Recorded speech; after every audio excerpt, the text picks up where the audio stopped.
guys, welcome back to my channel. I have filmed so many Q&As and never uploaded them. I've seen quite a lot of YouTubers filming wrap and chats, which is basically just answering questions while wrapping Christmas presents. And I thought it'd be fun to wrap some of Noah's because she's the only person that doesn't actually watch my videos. I just want to say as well before I start, I can't wrap. So if you're here to like get some wrapping tips or anything like that, honestly, it's not the place. So yeah, let's get started. I will wrap the first present and I'll go through some of the questions. Okay, so the first thing I got her is this LOL doll. She's been asking for this for honestly so long, but I just have never been able to justify the money. They are so expensive. I have no idea why. But yeah, I don't know how I'm gonna wrap this because of this little... Okay, so I thought it'd make sense to break the questions up into groups. So the first group is all about family and like motherhood. The first question is, are you excited / nervous about Noah starting nursery? How do you know if it's enough? I'm petrified for Noah to start nursery just because I have like a select few people that I feel comfortable looking after her, and I've never really left her with anyone but those people. So the thought of her being in someone's care, like who to me is realistically a complete stranger, is really scary. I've literally not even wrapped one present and this is already stressing me out. But it's literally not Noah. Like, Noah is fine about it. Always asks me like, Mummy, when can I go to school? So she's really, really excited for it. It is just me. Why is there this extra little... Oh my God. Okay, so that took so much more concentration than I thought it would. And I completely forgot that I was supposed to be answering questions. Considering this little... I know to you this probably looks like a 3-year-old did it. But for me, oh my God, I'm impressed with myself. Next present, she's wanted one of these for ages as well. And she has some, but they're small, so I thought I'd get her a bigger one. What would your advice be? Sorry, I'm so blind. What would your advice be to first-time mums? Okay, so as much as I struggled when I first had Noah, and as hard as like it was for me with my mental state, I think the one good thing that came from it was that I was really relaxed when it came to her. So in terms of like other people helping me and things like that, I know a lot of people will shut off and kind of not accept help. So yeah, I just say if you have a support system, count yourself lucky and use them because that's what they're there for. What's your favorite thing about being a mum? For me, I'd say like knowing for 100% how important I am to Noah. It's the most assured love I think you'll ever get. And just knowing that like, oh my God, in my head, this was such a good idea. The tree is stabbing me in my back. So yeah, I'd say the love I feel for her and from her is what I love most about being a mum. How did you feel when you had Noah? I feel like the answer to this question is 20 minutes long, but I do have a YouTube video. I suffered really badly from postnatal depression. It's my first video. I'll put the link in my bio. Because I explained everything properly there. But for me, it wasn't a great experience. I just felt like massively disconnected, which are not the feelings you expect to have when you've just had a baby. So I feel like it's really important to educate yourself on what that is, because if you do ever have a baby, there is a chance of you feeling the same way. I really wish I didn't have to say that, or I wish I felt differently, but I didn't. And I feel like it's better to be honest because so many people hide how they felt. If that is how they felt. Do you plan on having another baby, and if so, when? I get asked this question more than I get asked how are you. Like everybody always asks me when I'm having another baby. But honestly, I don't know if I am. I don't want one anytime soon. And the one thing that kind of puts me off is I don't want to have another baby when Noah becomes like that little bit more independent. I don't want to start again, if that makes sense. But if I do have another baby when Noah is older, I will have two, one after the other, so that they are close in age. Also, I think I'm getting better. It took 2 tries, but it's wrapped, and what more could you want from a present? We all know what this is, it's Twister. It says 6+, but she's been asking for it. I feel like she'll be too small to actually do it, but we'll see. What would you do differently from your parents as a parent? I'm so thankful for my parents and how they raised me, and there are so many things that I will apply to how I raise Noah. But the one thing I don't think I will follow so much, and that's just because everybody parents differently. I had so much freedom as a teenager, and I feel like it can go one of 2 ways. Like, because my parents always knew where I was, a lot of the things that people found exciting and fun, like I didn't so much because there was no like rebellious factor to it, but I just don't think I will be able to give Noah the same freedom for so many reasons. But yeah, that's the biggest thing I think I'll do differently to what my parents done. Other than that, it's just small things. The next question is, what were your other name choices for Noah? And because I wasn't really looking forward to having a baby, I actually didn't have any name ideas. Like, I said Noah in one conversation when I was maybe 6 months pregnant. I really like masculine names for females and feminine names for masculine, so like Jessie for a boy, Noah for a girl. Her dad liked the name Esmeralda, but I just didn't think it would suit her. And then when she was actually born, we just kind of agreed like, yeah, okay, we'll stick with Noah. How was the first lockdown with Noah? Are my rapping skills improving? Please let me know.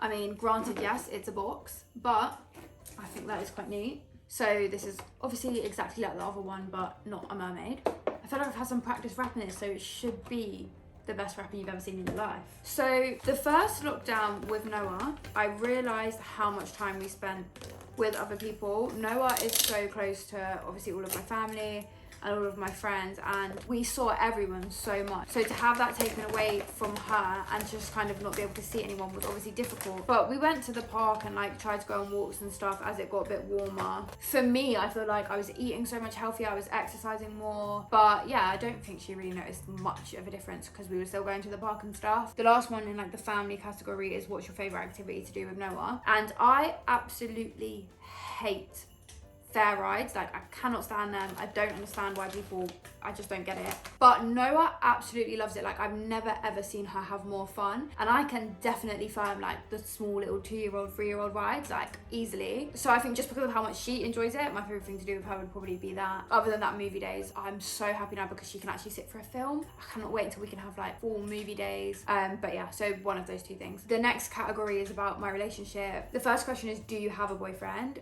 Yeah, I'm still with Noah's dad. We've been together since I was 17. Do you want to get married? What age do you see yourself getting married? Or what age do you want to get married? I have had like a strict plan since I was a teenager that I want to be engaged by 25 and married by 27. And then the last one is, how did you meet? We met in a shop near my nan's house when I was 17, and then we just started talking from there. So the next group of questions is just like, what is your favourite? So my favourites basically. So I got, what is your favourite food? Food, I'm not sure, but Turkish is my favourite cuisine. I cannot explain to you why do they make toys so difficult to wrap? Like, what am I supposed to do with that? Why would you not put it in a box?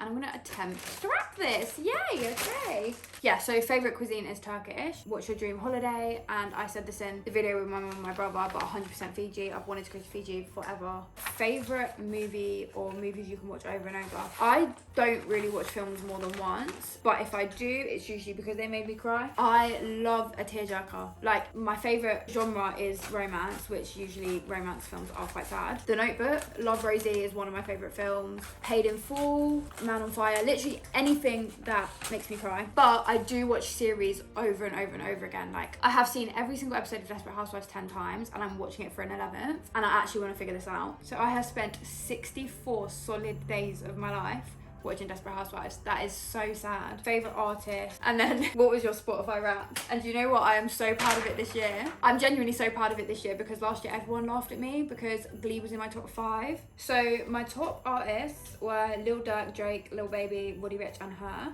And then top songs were If the World Was Ending, Pussy Fairy, Change Your Life, Life is Good and Toxic, which is Kalani, not Britney Spears. I listen to so many different genres of music, so I feel like I don't have top artists, but those were my top artists last year. Okay, the rest of the questions are just random questions that I don't categorise. So we've got, what do you do for a living? I am a PA for an estate agent.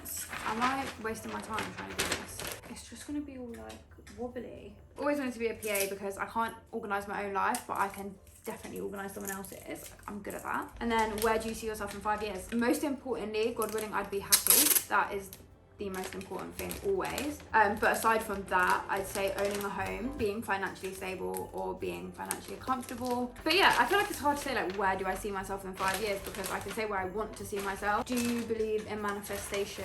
100% I do, but I am the biggest pessimist. So if I manifest anything, it's negative energy. What's one thing you want to change in the new year? I feel like I say the same thing as everyone does every single year, but to save money, exercise more, and to work on my mental. So like to be genuinely happy and not happy for the sake of other people. What's something you love about yourself? I would say like that I am strong. I feel like there's been so many times in my life where I feel like giving up or that I won't get through something, and I always do. I like to think I come out stronger. Everyone around me says it as well, that I am quite a strong character.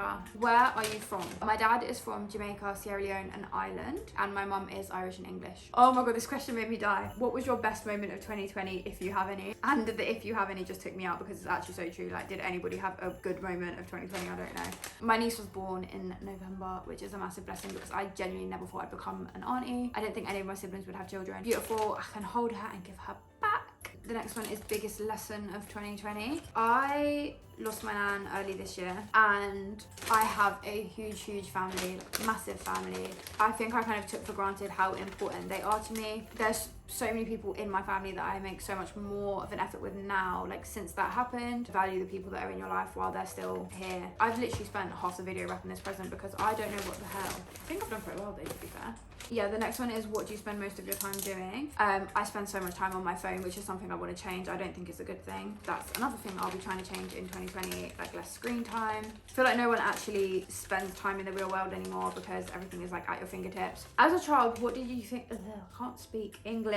As a child, what did you think would be cool as an adult but wasn't actually as cool? So I wouldn't say as a child, but as like a teenager, clubbing and like partying and stuff. I am the biggest homebody. I've never been clubbing. I'm 22 and I've never been to a club. It just doesn't appeal to me. If I do ever go out, say to like, I don't know, a bar or like anything like that, I feel so unsafe. I think about going home. I think about what Noah's doing. Going out just isn't for me, and that's something I thought I would really enjoy when I was younger. If you could buy anything, what would it be? Okay, now I am sorry. I started this video as an app, and look at that. Did you see what I was faced with? The challenge I was faced with and how I triumphed. Do you know what the beauty of it is? You would never know what is inside of here. The last present isn't actually for Noah. It is for my brother, so I can't show you. If you could buy anything, what would it be? One thing that I could buy. A house, easily. Like, there's nothing else that I would prioritize above that. Do you think social media is or can be toxic? I feel like too much social media can 100% be toxic. I feel like it depends what you do on social media, what you focus on. Obviously it's natural to focus on the negative things. There is so much of that on social media that it really does eat away at your soul. This is the last question. What is the best way to deal with heartbreak? I'd say just dealing with it. Running from it is the worst thing that you can do. The easiest thing to do is just confront your emotions, confront how you feel, deal with it, process it, and move on. Okay guys, so if you are still here, even through all of my atrocious rapping skills, then thank you so much. Obviously I have so much more to rap. I'm still waiting on 2 like massive orders for Noah and for my family and stuff. This video was fun, maybe I'll film another one. I just don't know the kind of response the Q&A will get, but if you liked it, give it a thumbs up. And I know I say this every video, but I really do appreciate you watching. But for now, bye.